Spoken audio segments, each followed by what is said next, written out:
Yeah, buddy. What's going on, guys? It's your boy Childish coming back with that second part of the Advanced Arena Tactics, episode 11, Counterattacking 101. So, if you haven't seen the first video, go ahead and check that out because it kind of gives a little introduction to why I am creating this series. But other than that, I'm going to get right into it because these two videos, since I don't have to explain anything, are going to be real quick. Because again, I'm not trying to showcase all of the units. I'm going to just showcase, the top 3, top 4 units that I believe might benefit from certain, counterattack abilities and or revenge sets. So let's get right to it. So first one is going to be Mina. And I think that's just, we're going to see this kind of common trend with all the martial cats. But as far as the other 2-star units, I didn't see anything I liked. Mina's passive is an attack that or increases the chance of hitting with a critical hit if the enemy has no harmful effects on them. Okay. And of course, her first attack has an opportunity to stun with a 25% chance. So, you got a couple of ways to go about this. Basically, if you want to go, maybe a little bit more opportunity, a little bit of counterattack with, more help on the stunning focus, stunning kind of aspect, you can go Despair Revenge and, have a little bit of counterattack. But this might be one of those that benefits from 2 sets of revenge here. Because truthfully, with more counterattack, I mean, I don't know how. Being a 3-star unit, I think these some of these skills are a little bit easier to level up, more so than the 4-star, 5-star counterparts. So, Despair Revenge, Rage Revenge, Revenge Blade, with a crit damage on 4 slot. Attack, crit damage, attack is probably what I would do regardless of what the situation is. But like I said, Rage Revenge, Despair Revenge, or maybe Revenge Blade, or Revenge Energy. It kind of depends on what runes you got or whatnot. But I can definitely see this one being strong because it already has a stun counterpart to it. So even with a little additional stun, that would definitely help.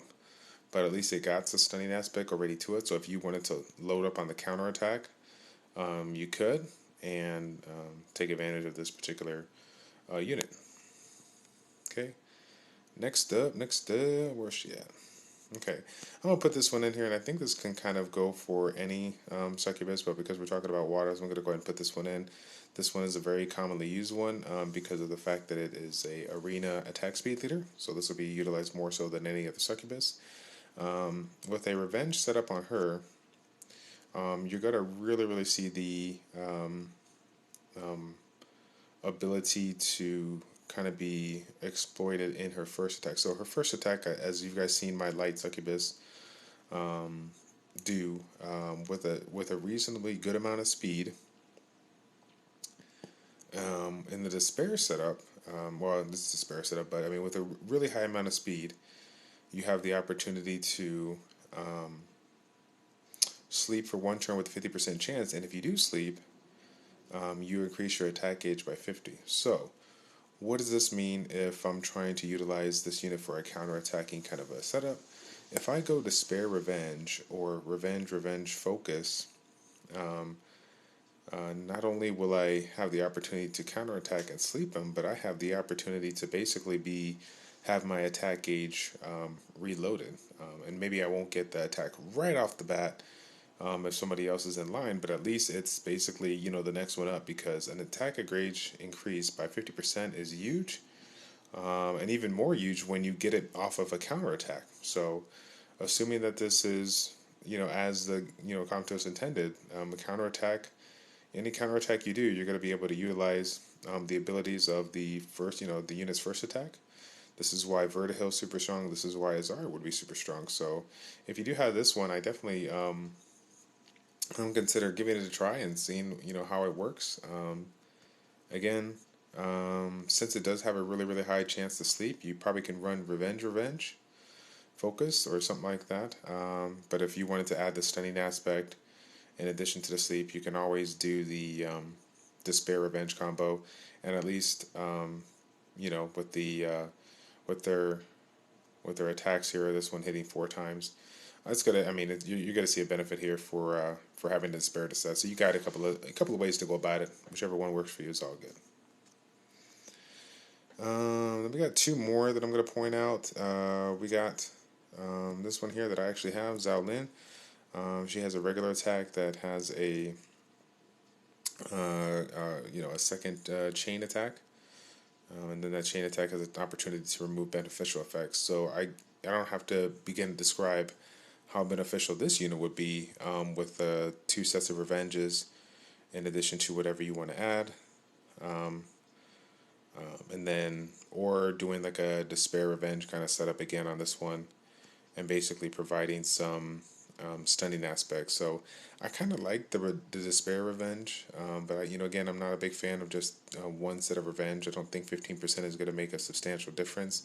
A lot of these units are going to be very situational with regards to what you're using, and I think that with regards to a lot of these units, even though the stunning aspect, in addition to whatever abilities they have is great. I think some of these units are really going to be able to showcase their abilities by having a little bit more counterattack than most. So I like 2 Revenge, probably more so than Despair, but you can, with all this chain effects, you can see the benefit of having Despair Revenge or Revenge, whatever, Revenge Blade, Revenge Focus, Revenge, Energy, it doesn't matter.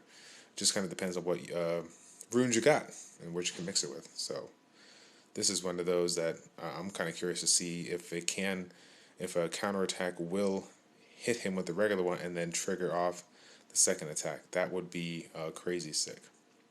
That would be a lot of opportunities to stun if you run a Despair. So